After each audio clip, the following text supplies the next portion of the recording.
আসসালামু আলাইকুম ভিউয়ার্স, কেমন আছেন সবাই? আশা করি অনেক ভালো আছেন।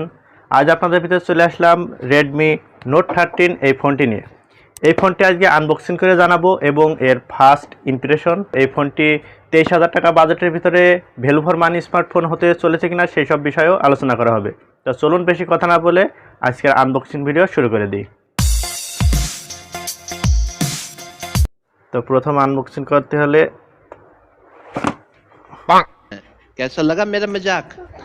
হাসছো কেন? সব বক্সটা খুলে নিলাম।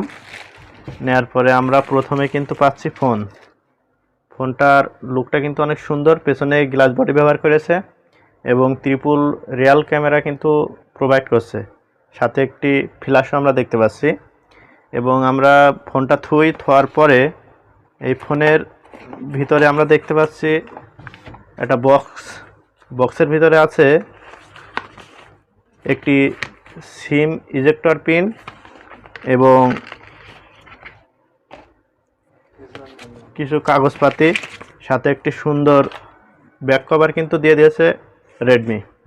খুবই সুন্দর, ফোনের সাথে লাগালেও অনেক সুন্দর লাগবে। থাক, পরে লাগিয়ে দেখব, সমস্যা নেই। এবং তার ভিতরে আমরা দেখতে পাচ্ছি কেবল এবং 33 ওয়াটের ফাস্ট চার্জার। আপনারা দেখতে পাচ্ছেন 33 ওয়াটের ফাস্ট চার্জার কিন্তু দিচ্ছে। ফোনটিতে ব্যবহার করা হয়েছে ইন ডিসপ্লে ফিঙ্গারপ্রিন্ট সেন্সর।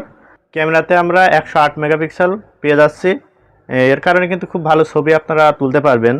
এবং এই ডিসপ্লেতে ব্যবহার করা হয়েছে 120 হার্টজ রিফ্রেশ রেট এবং আমরা এখানে অ্যামোলেড ডিসপ্লে কিন্তু পেয়ে যাচ্ছি, সুপার অ্যামোলেড। তার কারণে আপনারা যে ছবিগুলো দেখবেন অনেক ভাইব্রেট দেখতে পারবেন। এবং এই ফোনটির চিপসেটে ব্যবহার করা হয়েছে স্ন্যাপড্রাগনের 685। এই চিপসেটটি খুব ভালো মানের একটি চিপসেট কিন্তু আমরা পাচ্ছি।